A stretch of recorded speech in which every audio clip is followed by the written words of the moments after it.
Текстилната индустрија се уште чека дали нивниот предлог ќе биде прифатен од страна на владата за замрзнување на придонесите при исплата на плата на работниците од 12.000 до 18.000 денари. Председателката на текстилниот кластер Маријана Перковска вели дека донесувањето на оваа одлука нема да биде на штета на државниот буџет. Тоа се пари кои што нема да бидат заштедени од работодавците, туку ќе бидат пренасочени од работодавецот према работникот. Со самото тоа ќе се зголеми куповната моќ, па така да дел од тие пари повторно ќе се пуштат во промет.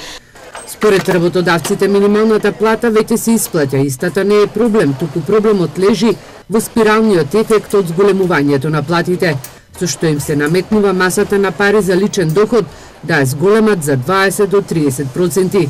Во компаниите веќе има и притисок од страна на работниците за покачување на платата. Не можете вие да очекувате оној кој што до вчера имал 10.000, денеска има 12.000, а оној што бил со 13.000 имал од минимум од 2 до 3.000 денари разлика, дека тој нема да побара покачување.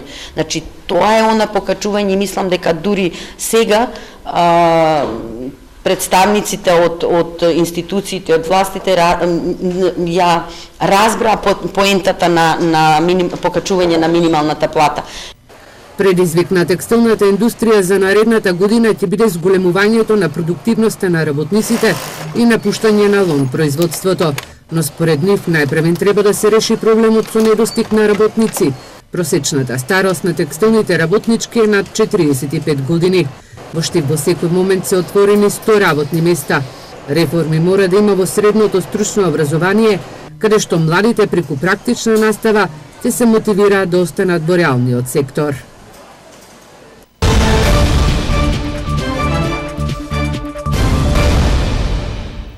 Северен Штип до основното јавно обвинителство поднесе писмено известување за продолжено кривично дело за злоупотреба на службената положба од страна на 29-годишниот ГС, председател на студентскиот парламент на Штипскиот универзитет Гоце Делчев.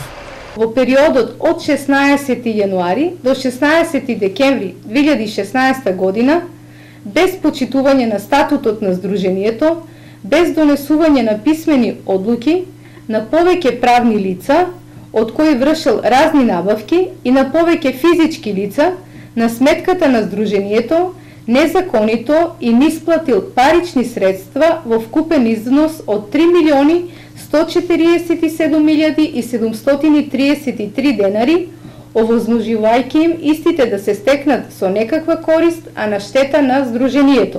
Според истрагата на Северен Штип, ГС во тој период донесувал фиктивни одлуки, а при тоа навел дека се донесени на одржана седница на председателството на студентскиот парламент.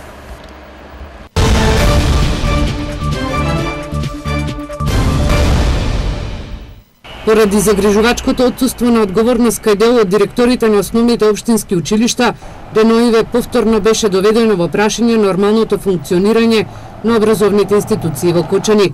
Општина Кочани со силни напори во договор со економскиот оператор за транспорт на ученици Атом исплати 1,5 милиони денари, што представува краткорочно подмирување на долгот, што пак овозможи деблокирање на училишната сметка, информираат од општина Кочани. Како резултат на разговорите и коректната соработка меѓу општината и Кочанската транспортна компанија, договорена и динамика по која ќе се расчистуваат натрупаните долгови. Вкупниот долг за превоз на училиштата кон Автоатом изнесува 34 милиони денари, од кој најголем дел, односно 24,5 милиони денари, е на средното општинско училиште Ѓошо Викентиев, а 4 милиони и 400 илјади денари е на основното училиште Никола Карев.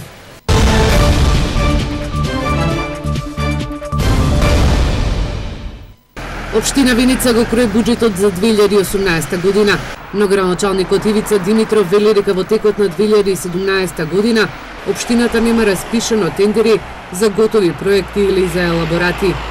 Што значи сега во моментот дека општина Виница нема готов проект со кој што може да аплицира дали кај Источен плански регион овде, дали кај Европска инвестициона банка или било каде, затоа што тендерите не се распишени. И не знам каква е ситуацијата во другите општини, меѓутоа мислам дека со овој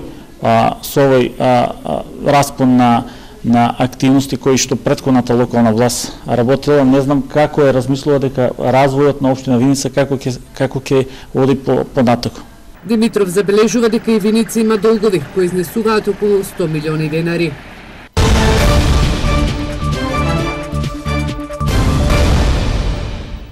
Македонската православна црква денеска го празнува споменот на својот патрон свети Климент Охридски чудотворец, непознатиот меѓу повеќето ученици на светите браќа Кирил и Методи.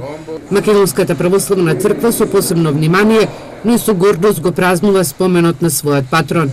Првиот македонски архиепископ во исто време и творец на далеку познатата Охридска книжевна школа, е најзначајниот македонски средовековен писател и педагог. Со својата активност и со своето дело на повеќе полиња, тој стана заслужен не само за македонскиот народ, туку и за целиот христијански свет. Во сите соборни храмови низ земјава, меѓу кои во штипската населба Сењак, утринава се одржа свечена литургија. Денес нашата света Македонска православна црква го чествува, го прославува споменот на свети Климент Охридскиот чудотворец, патроност на нашата Македонска православна црква.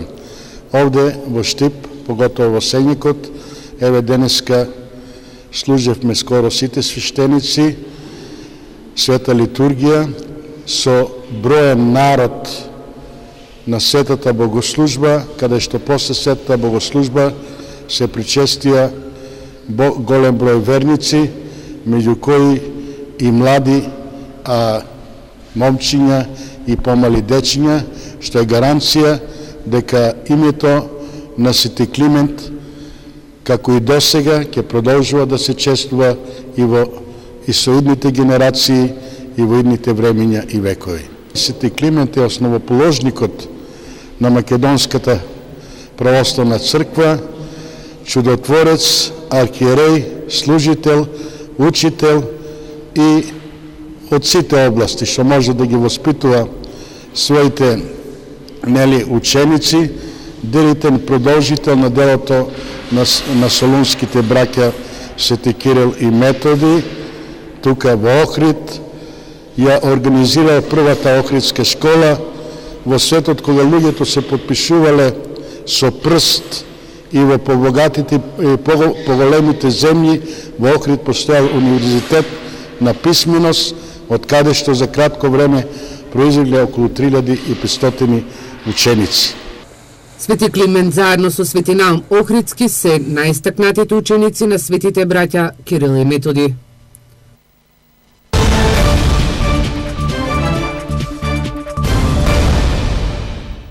На градскиот пазар во Штип, раздвижено во текот на целиот ден, граѓаните пазаруваат вообичаено за цела седмица. Пазарџиите не ги променија цените и задоволни се од прометот. Мандарината 50, бананата 50, јапонската 30, крушата 70, кивата 40 со 50. Сувозрнестото, гравчето стотка со 120, оризо 60. Зелката веќе при краја. Движи се од 15 до 13 динара, има спаначе 30 динари и пеперо 30 динари од кило. Градскиот пазар во Штип нуди за секој по нешто, дури и предмети кои се наоѓаат за потребите од домакинството. Сунгирчија 10 за 50 и 6 жички за 50 динара. Да, купуват.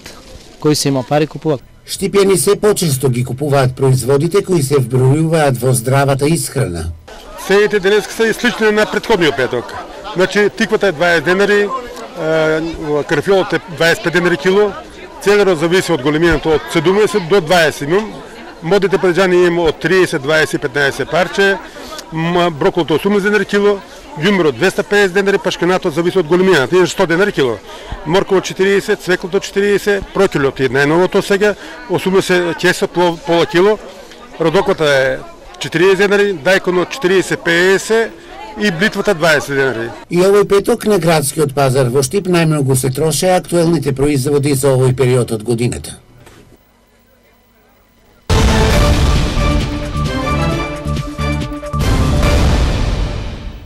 Во надпревар во рамките од Суперодбојкарската лига на Македонија, женската екипа на УГД Студент утре сабота ќе гостува во Скопје, каде што ќе се сретне со тимот на Јанта Волеј.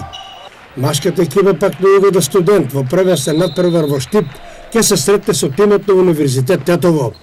Одбојкарскиот надпревар ќе се одигра во спортската сала Јордан Мијалков во Штип во недела 10 декември со почеток во 14 часот.